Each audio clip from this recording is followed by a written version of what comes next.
So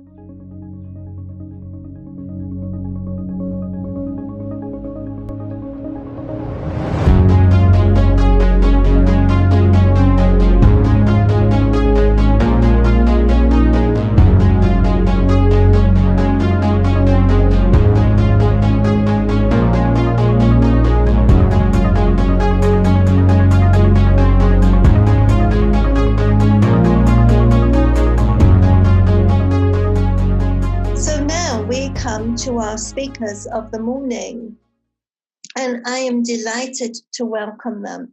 And I first got to know them a few months back when Sharp and myself, and Bez was involved too, founded the Rotaractors for Peace, under the Rotary Action Group for Peace. So our conference chair was Abraham Cifuentes, and the speakers committee was Alejandra Rodriguez and Manuela Cordova. And I have great pleasure in welcoming the three of you to Wales. So what is Rotaract for Peace, and what is kind of our role within the RAG for Peace? We like to think of Rotaract for Peace as a movement that was created by Rotaract, for Rotaract, in order to promote the creation of new peace projects that can be applied anywhere in the world. So for the creation of the leadership team, we looked for people to lead the corresponding committees in logistics of activities and events, public relations, marketing and finances, always looking for union and communication between all to achieve the final goal, which was the realization of the conference, and to be able to establish contact with those people interested in building peace in the world. In the general sessions of the first day, we have the presence of Rotary International President Holger Nack, whose message was about the importance of empowering Rotaract and supporting them much more, thinking about the future of the world and that of our organization. And our was also attended Nobel Prize, Ernesto Cajan, speaking of the importance of young people for peace.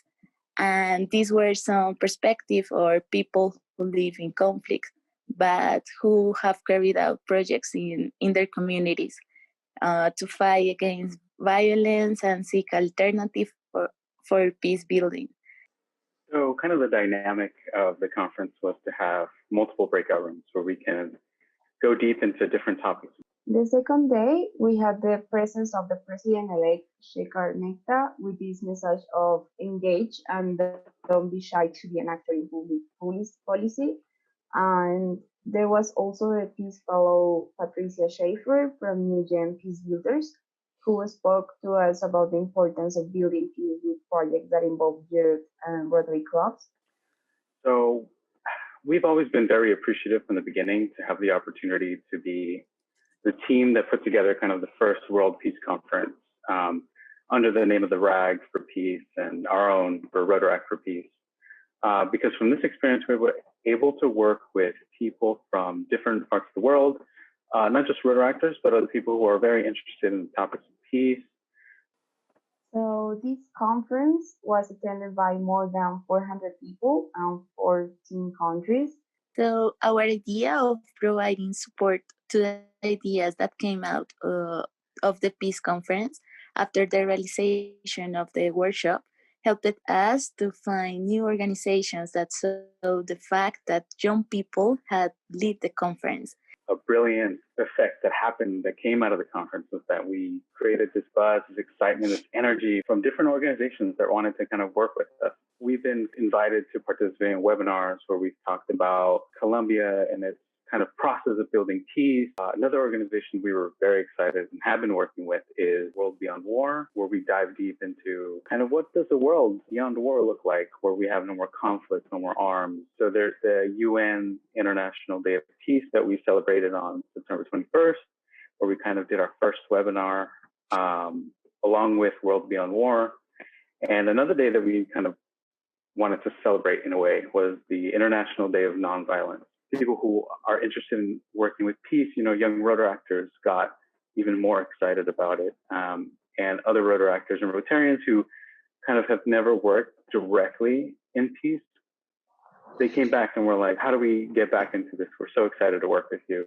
Rotary for Peace, we want to encourage young people from other continents to take an interest in taking leadership. We would like to thank all of those Peace Fellows who support us to make this conference possible, and of course our Rotary friends, as well as this lovely District 1150.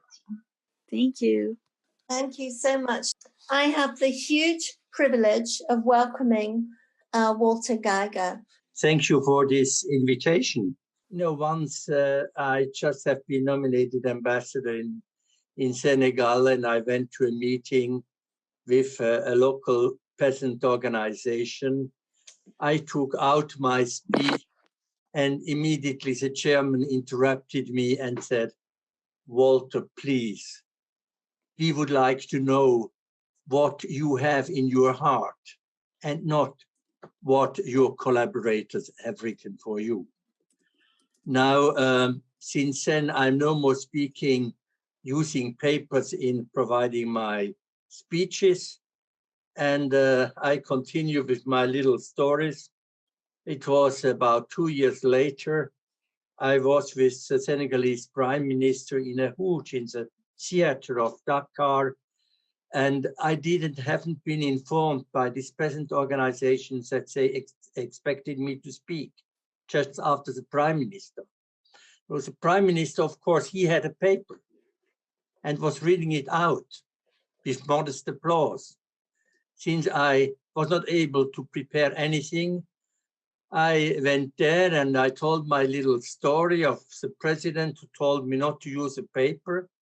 And then I said, well, my grandfather was a farmer myself, and he has always told me that a peasant knows what is good for a peasant.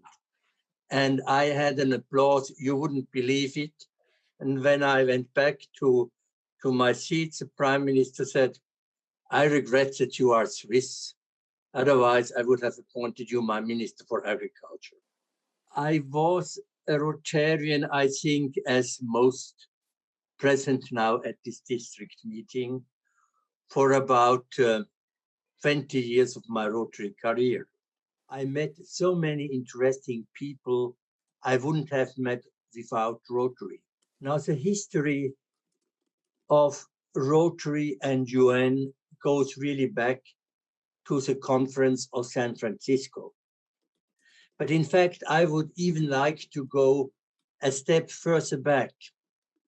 You know, when Rotary was created in 1905, Rotary very soon became international already in 1911.